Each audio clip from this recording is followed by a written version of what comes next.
Audio Jungle.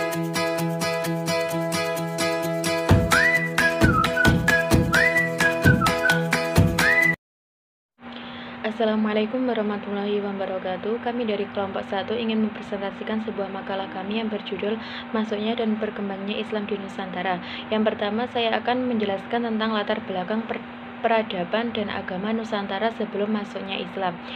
Agama Islam merupakan agama mayoritas masyarakat Indonesia saat ini. Secara bertahap dan berkesinambungan, agama ini mampu berkembang ke semua lapisan masyarakat. Akan tetapi, kapan masuknya agama ini ke Indonesia masih banyak diperdebatkan. Islam masuk ke Indonesia pada abad 13 dan bukti adanya nisan Sultan Malik As-Shaleh pada tahun 689 Hijriah. Namun adanya peninggalan berupa nisan Fatimah binti Maimun tahun 479 Hijriah juga membuktikan bahwa sudah sejak abad 11 Islam sudah masuk ke Indonesia. Dalam catatan Ma Huan tahun 1451 menyatakan bahwa ada 3 macam penduduk saat itu, yaitu orang Muslim dari Barat, orang Cina, dan orang Jawa. Jadi, bisa dilihat bahwa pada abad ke-14 Islam sudah berkembang di Jawa. Akan tetapi, masyarakat Jawa belum sepenuhnya masuk Islam karena wilayahnya sangat luas dan berada di pedalaman serta adanya akulturasi sebelumnya dengan kebudayaan Hindu-Buddha, seperti halnya di Wonosobo atau Ledok dan Gowong. Wonosobo yang dikenal dengan Ledok dan Gowong merupakan daerah dataran tinggi yang berada di pedalaman Jawa Tengah. Pada tahun 1522, Wonosobo merupakan bagian dari daerah Penging. Babat Tanah Jawi dan Babat Demak menyatakan bahwa nama Penging tidak dinyatakan sebagai kerajaan, tetapi sebagai kadipaten. Pada saat itu, Kadipaten Penging membawa daerah pedalaman wilayah Kedu dan Bagelan yang meliputi mata tahun Banyumas, Ledok, dan Gowong. Pada abad 16, kedudukan Kerajaan Besar Majapahit sudah digantikan oleh Kerajaan Demak. Selanjutnya, Demak dijadikan sebagai pusat dan benteng agama Islam untuk wilayah barat dan Giri untuk wilayah timur. Akan tetapi, Demaklah yang menjadi pusat kekuatan di Jawa. Kemudian sedikit demi sedikit rakyat memeluk agama Islam. Namun demikian, daerah pedalaman Jawa termasuk di wilayah Wonosobo. Berdasarkan uraian di atas, masuknya Islam di Wonosobo pada masa Kerajaan Demak dan Mataram Islam, peneliti ini terkait dengan awalnya masuk Islam di Wonosobo, tokoh pembawa Islam, cara yang digunakan untuk menyebarkan agama Islam di Wonosobo, tanggapan masyarakat Wonosobo terhadap masuknya Islam, serta bukti adanya penyebaran Islam di Wonosobo pada masa Demak dan Mataram Islam. Yang kedua, akan dijelaskan kepada teman saya. Baiklah, saya Wahyu Lutfiansori. Saya akan melanjutkan penjelasan dari kelompok kami. Dan di sini saya akan menjelaskan tentang teori masuknya Islam ke Nusantara dan cara Islamisasi Nusantara. Yang pertama yaitu teori masuknya Islam ke Nusantara. Teori-teori masuknya Islam Nusantara ini muncul karena pemikiran para ahli sejarah untuk menjawab persoalan mendasar. Yang pertama itu persoalan tentang kapan masuknya Islam dan pertama kali Islam ke Nusantara.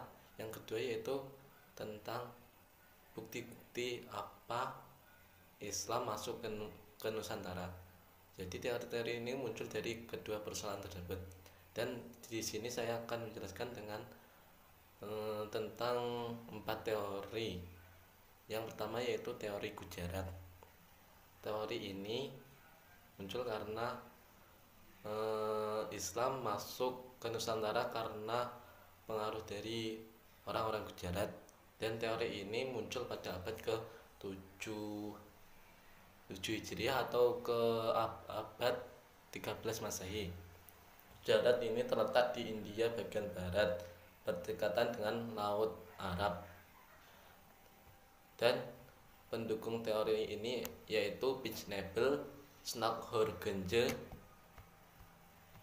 dan J.P. Moqueta. Bukti-bukti dari teori ini yaitu berdasarkan pandangan dari Snagghorgenje, bahwasanya yang pertama yaitu kurangnya fakta yang menjelaskan peranan bangsa Arab dalam penyebaran agama Islam ke Nusantara. Yang kedua yaitu hubungan dagang Indonesia telah lama terjalin melalui jalur Selat Melaka. Yang ketiga yaitu inskripsi tertua tentang Islam yang terdapat di Sumatera memberikan gambaran hubungan antara Sumatera dengan Gujarat. Selain itu, J.P. Mukhete juga berpendapat bahwa batu nisan Sultan Malik As-Saleh yang ada di Pasai dan juga batu nisan makam Maulana Malik Ibrahim yang ada di Gresik itu juga memiliki kesamaan dengan batu nisan yang ada di Cambay, Gujarat. Jadi J.P. Mukhete itu berasumsi bahwa batu nisan yang diproduksi di Gujarat itu tidak hanya dipasarkan di pasar lokal yang ada di Gujarat saja, tapi sudah diekspor sampai ke luar negeri termasuk di Indonesia, yaitu di wilayah Sumatera dan Jawa. Berikutnya yaitu teori Arab. Teori ini menyatakan bahwa Islam itu datang ke Nusantara itu pada abad ke-7 atau 8 Masehi dari Arab. Pendukung dari teori ini yaitu Crawford, Kaiser, Neyman, dan De Hollander dan Hamka. Bukti-bukti dari teori ini yaitu menurut Hamka yaitu pada masalah madhab Syafi'i sebagai madhab yang istimewa di Mekah ini mempunyai pengaruh yang terbesar di Indonesia. Hal serupa juga dinyatakan oleh Kaiser. Menurut Kaiser, Islam di Nusantara berasal dari bangsa Arab yaitu Mesir di persamaannya yaitu penganut madhab Syafi'i. Dan bukti lain yaitu menurut Thomas W. Arnold. Menurut dalam bukunya, Thomas W. Arnold menyatakan bahwa pada abad ke-7 Masehi di pantai barat Pulau Sumatera sudah dibatasi suatu kelompok perkampungan orang-orang Arab dan dibutuhkan pula adanya kuburan orang Arab di Baros terletak di antara Tapanuli dan Aceh. Dan berikutnya yaitu dari teori Persia.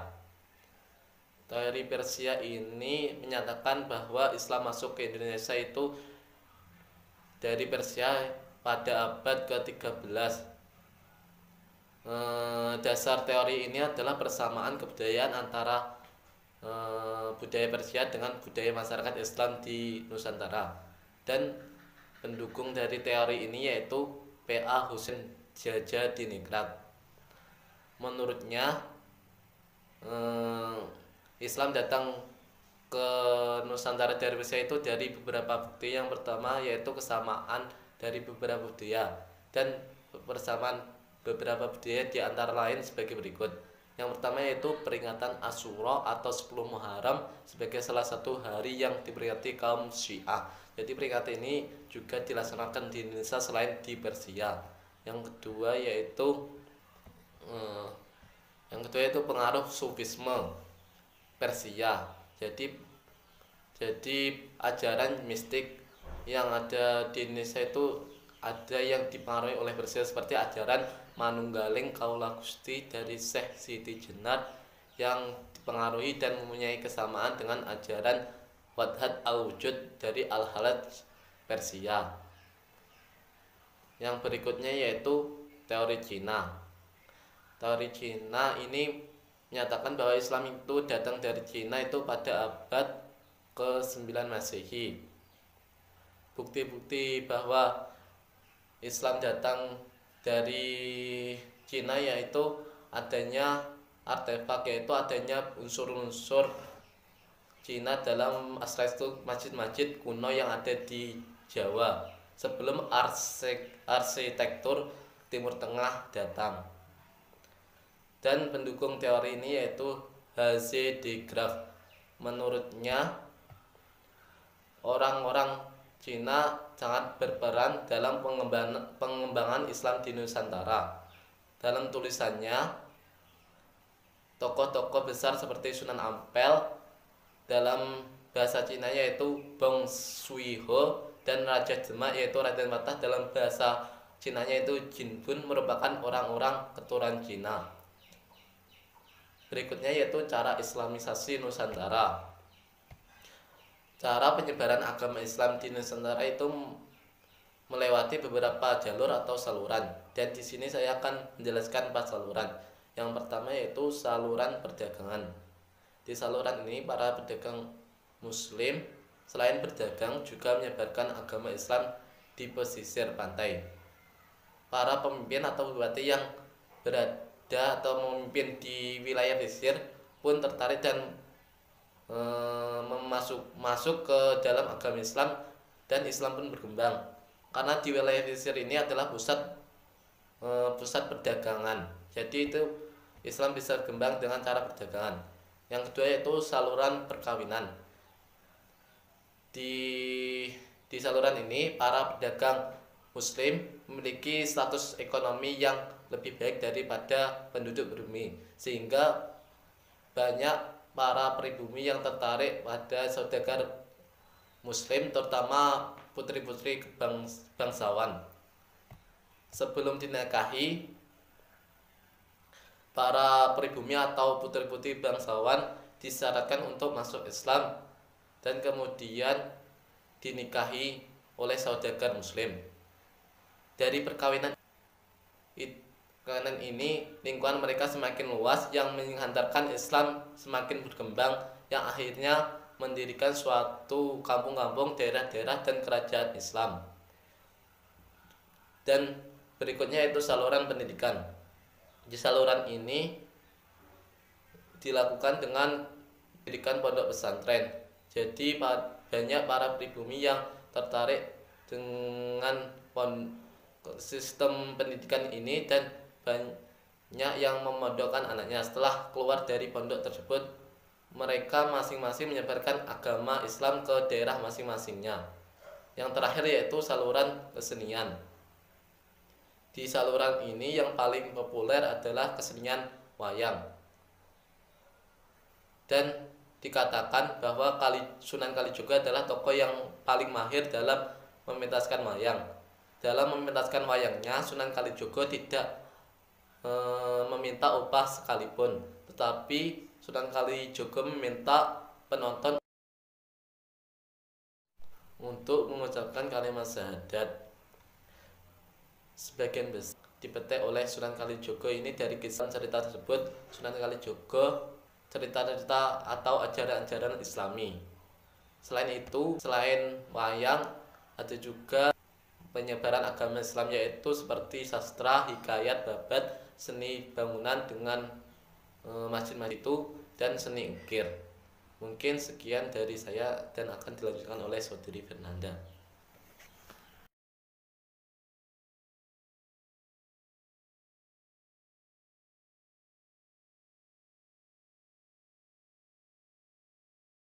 Baik, di sini saya akan menjelaskan tentang sebab-sebab Islam cepat berkembang di Nusantara. Sekitar permulaan abad ke-15, Islam telah memperkuat kedudukannya di Malaka, pusat rute perdagangan Asia Tenggara yang kemudian melebarkan sayapnya ke wilayah-wilayah Indonesia lainnya. Pada permulaan abad tersebut, Islam sudah bisa menjejakkan kakinya ke Maluku, dan yang terpenting ke beberapa kota perdagangan di pesisir utara Pulau Jawa yang selama beberapa abad menjadi pusat kerajaan Hindu, yaitu Kerajaan Majapahit. Lalu ada beberapa hal yang menyebabkan agama Islam cepat berkembang di Indonesia. Menurut Dr. Adil Muhyiddin Al-Alusi, seorang penulis sejarah Islam dari Timur Tengah, menyatakan bahwa ada 3 faktor yang menyebabkan Islam cepat berkembang di Indonesia, yaitu sebagai berikut. Yang pertama adalah faktor agama.